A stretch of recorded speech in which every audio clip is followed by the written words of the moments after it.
जो बात है वो है कि आप एलिमेंट्री मैथ और रीजनिंग सबसे पहले करिए। प्रैक्टिस एक्यूरेसी तभी आएगी जब कंटिन्यू आप प्रैक्टिस करेंगे।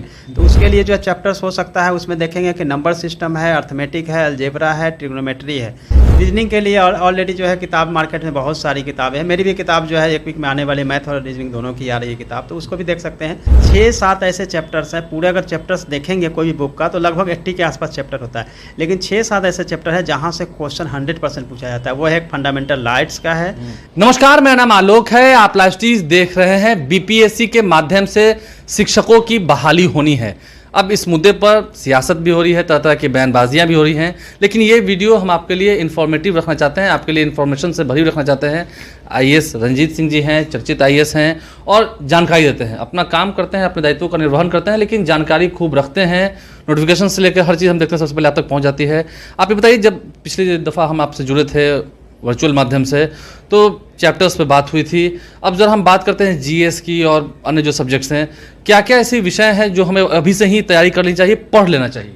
देखिए, सबसे अधिक जो ध्यान देने योग्य बात है वो है कि आप एलिमेंट्री मैथ और रीजनिंग सबसे पहले करिए। मैथ काफ़ी हार्ड होता है। हाँ, चूँकि हार्ड होता है, लेकिन बहुत सारे ऐसे स्टूडेंट हमारे बिहार के हैं जिनका लिए मैथ बहुत इजी भी होता है। लेकिन मैथ को सबसे पहले इसलिए देखना है क्योंकि उसमें क्वेश्चन जो चेयरमैन सर ने बताया था उसके हिसाब से मैथ और रीजनिंग से 50 क्वेश्चन होने वाले हैं 150 में, तो ये काफ़ी इंपॉर्टेंट होने वाला है। दूसरा क्या है कि मैथ में पूरी आपको करनी पड़ती है प्रैक्टिस, एक्यूरेसी बनानी पड़ती है। प्रैक्टिस एक्यूरेसी तभी आएगी जब कंटिन्यू आप प्रैक्टिस करेंगे। तो उसके लिए जो चैप्टर्स हो सकता है उसमें देखेंगे कि नंबर सिस्टम है, अर्थमेटिक है, अलजेब्रा है, ट्रिग्नोमेट्री है। तो ये 4-5 सेक्शन है जहाँ से क्वेश्चंस आते हैं। आप जनरली जो है 9 और 10 क्लास की जो बुक्स है मैथ की, उससे अगर आप करते हैं तो मैथ की आपकी पूरी तैयारी हो जाती है। अच्छा, हम अगर रफ के लिए कहें तो बीपीएससी के माध्यम से जहाँ परीक्षाएं होती हैं वहाँ पर जैसे आपने कहा मैथ्स, तो मैथ से कुछ आएंगे तो रफ के लिए कागज़ अलग से मिलता है वहाँ पर? नहीं, रफ के लिए अलग से कागज़ नहीं मिलेगा क्योंकि जो ऑब्जेक्टिव टाइप के क्वेश्चंस होंगे आपको उसी पेज पर आपको बना के और करना पड़ता है। मैथ का भी करना पड़ता है। अब जरा बात करते हैं हम, जैसे सब्जेक्ट्स की आपने बात की, हिस्ट्री की आपने पिछले बार बताए थे क्या क्या पढ़ना चाहिए। अब जरा हम विस्तार से आते हैं सिविक्स पे, यानी कि जो पॉलिटिकल साइंस। हम उससे पहले रीजनिंग बता देना चाहते हैं कि रीजनिंग में भी आप देखेंगे कि नॉन वर्बल वर्बल दोनों ही रीजनिंग आपको पूछा जाएगा। तो ये भी आपको ध्यान रखना है कि उसमें 20-25 क्वेश्चन आने की जो पॉसिबिलिटी है उसके हिसाब से रीजनिंग भी पढ़ना पड़ेगा। रीजनिंग के लिए ऑलरेडी जो है किताब मार्केट में बहुत सारी किताबें हैं। मेरी भी किताब जो है एक वीक में आने वाली मैथ और रीजनिंग दोनों की आ रही है किताब, तो उसको भी देख सकते हैं। वैसे RS अग्रवाल की किताब जो है अच्छी किताब है। आपकी किताबें कहाँ से मिलेगी? मेरी किताब जो है ऑनलाइन अमेजॉन और फ्लिपकार्ट पे भी है और बुक स्टॉल पे भी एक वीक में आ जाएगी, तो उस बुक को भी आप कर सकते हैं। अच्छा, कौन कौन से ऐसे जगह होते हैं, मतलब कैसे कौन कौन से ऐसे विषय होते हैं जहाँ से हम मार्क्स ज़्यादा ऑब्टेन कर सकते हैं? देखिए, मैथ और रीजनिंग से तो अच्छे मार्क्स करेंगे ही, हिस्ट्री से करेंगे। आप सिविक्स की बात कर रहे थे, सोशल साइंस में सिविक्स है, इकोनॉमिक्स है, ज्योग्राफी है और हिस्ट्री है। ये चारों से क्वेश्चन पूछे जाएंगे। तो सिविक्स में जो जहाँ से क्वेश्चन जो है मेरे हिसाब से 6-7 ऐसे चैप्टर्स हैं। पूरे अगर चैप्टर्स देखेंगे कोई भी बुक का तो लगभग 80 के आसपास चैप्टर होता है, लेकिन 6-7 ऐसे चैप्टर है जहाँ से क्वेश्चन 100% पूछा जाता है। वो है एक फंडामेंटल लाइट्स का है, डायरेक्टिव प्रिंसिपल ऑफ स्टेट यानी राज के नीति तत्व से क्वेश्चन पूछे जाते हैं, राष्ट्रपति से क्वेश्चन आता है, पार्लियामेंट से आता है, उच्चतम न्यायालय से आता है और संविधान संशोधन जो है उससे आता है और पंचायती राज से आता है। जैसे कि अभी हम उदाहरण लें तो अभी देश का नया पार्लियामेंट बनकर तैयार है, 28 मई को उसका उद्घाटन होना है, तो उम्मीद है इससे भी सवाल पूछे जाएंगे। बिल्कुल पूछे जाएंगे, चूंकि अब नए पार्लियामेंट भवन का उद्घाटन होना है तो पार्लियामेंट से क्वेश्चन तो आप मान के चलिए कि 2-3 क्वेश्चन वहाँ से आपको आना है। तो पार्लियामेंट से क्वेश्चन आएंगे, प्रेसिडेंट से भी क्वेश्चन आएंगे, गवर्नर से क्वेश्चन आएंगे। ये मैंने 7-8 चैप्टर बताए हैं, उससे ही क्वेश्चन आते हैं। उसको अगर करेंगे तो आपको पूरे सिविक्स में 10% पढ़िएगा, पूरा क्वेश्चन बना पाएंगे। अच्छा, हम बिहार की ऐतिहासिक जगहों की बात करें, जैसे कि अशोक स्तंभ है या फिर बोधगया की तरफ हम बढ़ें, तो इन सब चीज़ों से भी जो हिस्टोरिक मोमेंट्स है उनसे भी सवाल। ये बिल्कुल, बिहार का एग्जाम हो रहा है, बीपीएससी कंडक्ट कर रही है, तो बिहार के हिस्ट्री से क्वेश्चन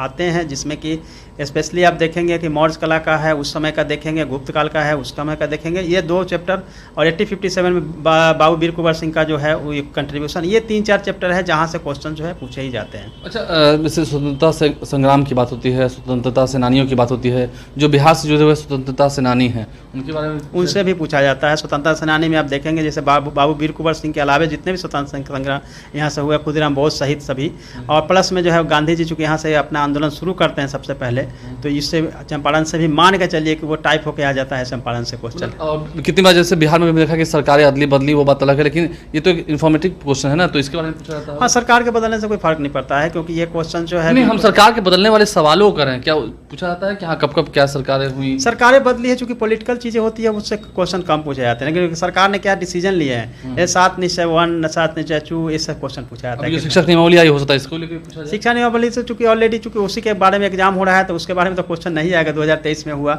उससे पहले कब कब हुआ ये सब पूछा नहीं जाएगा, लेकिन 2023 के नियमावली के आधार पर अब तैयारी करनी है सबको। अच्छा, अभी आपने बता दिया जीएस में अगर हम बात करें, अक्सर हम भी कहते हैं, वो तो बातें कई बार हो चुकी है कि न्यूज़पेपर पढ़ना जरूरी है। कौन कौन सी ऐसी बातें हैं जो जिसे आप एक्सेप्ट नहीं कर सकते लेकिन वो आएंगे ही आएंगे?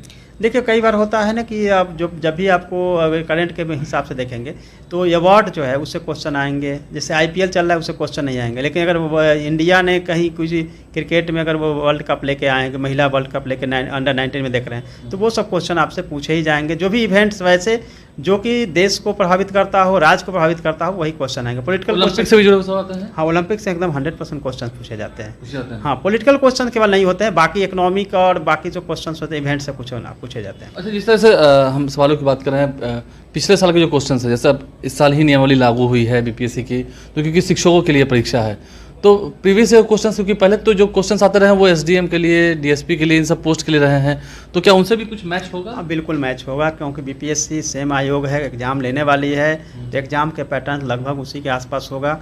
और क्वेश्चन होता क्या है कि कोई भी हिस्ट्री हो, ज्योग्राफी हो, पॉलिटी हो, इकोनॉमिक्स हो, कोई भी सब्जेक्ट हो, क्वेश्चन का एक दायरा होता है, क्वेश्चन तो वहीं से पूछे जाते हैं। भले वो टेल वगैरह चेंज कर दिया जाए, ऑप्शन चेंज हो जाता है, क्वेश्चन लगभग वहीं से होता है। इसलिए प्रीवियस ईयर से क्वेश्चन को जरूर बनाना चाहिए 10 ईयर्स। पहले हमें देखना चाहिए कि मतलब हाँ जितने सवाल आए हैं, जो अपने रडार वाले क्वेश्चन हैं उसको पहले टच करना चाहिए। पहले टच करना चाहिए, जो आपके स्ट्रॉन्ग जो सब्जेक्ट है उसको देख लीजिए, और जो सबसे वीक है उसको प्रहार करना चाहिए, सबसे पहले उसको देखना चाहिए। जैसे यूपीएससी का हम लोग जब प्रिपरेशन करते थे तो केवल यूपीएससी सिविल सर्विस के क्वेश्चन नहीं देखते थे, हम लोग एनडीए, सीडीएस, सीपीएफ जितने भी यूपीएससी एग्जाम लेती थी जीएस की, सभी क्वेश्चन को देखते थे। और उससे क्या फायदा होता था कि 30-40% हमें मैच भी करता था क्वेश्चन। बीपीएससी भी ऐसा ही होने वाला है कि सीडीपीओ भी है, बीपीएससी जो भी एग्जाम लेती है जीएस की, उसको जरूर देखिए, क्योंकि इससे आपको पैटर्न तो पता चलेगा ही, क्वेश्चन भी आपको वहाँ पर चेंज के साथ लेकिन मैच करेगा। अपॉर्चुनिटी आप मानते हैं कि बड़ी अपॉर्चुनिटी है? 1,60,000 पदों पर बहुत बड़ी अपॉर्चुनिटी है शिक्षकों के लिए, खासतौर से शिक्षक जो फ्रेशर्स हैं क्या वो भी निकाल सकते हैं फर्स्ट टाइम? बिल्कुल निकाल सकते हैं, क्योंकि सबके लिए जो है बराबर समय मिला है, सबके माइंड बराबर है।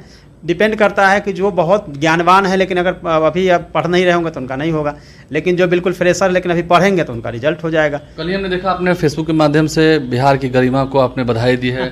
आप उम्मीद करते हैं कि इस परीक्षा में भी ऐसी बहुत सारी बिहार की बेटियां? बिल्कुल, बिहार की बेटियों ने इस बार जो है कमाल कर दिया, फर्स्ट रैंक और सेकंड रैंक दोनों बिहार से है।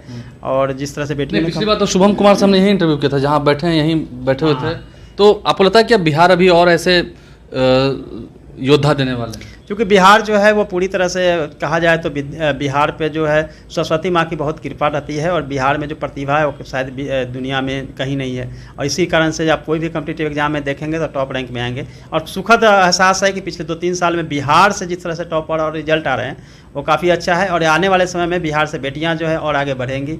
सरकार की पॉलिसी बहुत अच्छी है, इसमें सरकार की पॉलिसी काफ़ी अच्छी है, बिहार की बेटियां आगे बढ़ेंगी। और जो 1,60,000 पदों पर शिक्षकों की बहाली होने वाली है, उनमें कैसे क्वेश्चंस आएंगे, क्या क्या आपको तैयारी करनी है, इसको लेकर हम हर इन्फॉर्मेटिव वीडियो आप तक पहुंचा रहे हैं। आप लाइव से बन रहे हैं, हमारे चैनल को सब्सक्राइब कर लें, साथ साथ फेसबुक पेज भी लाइक करें। धन्यवाद।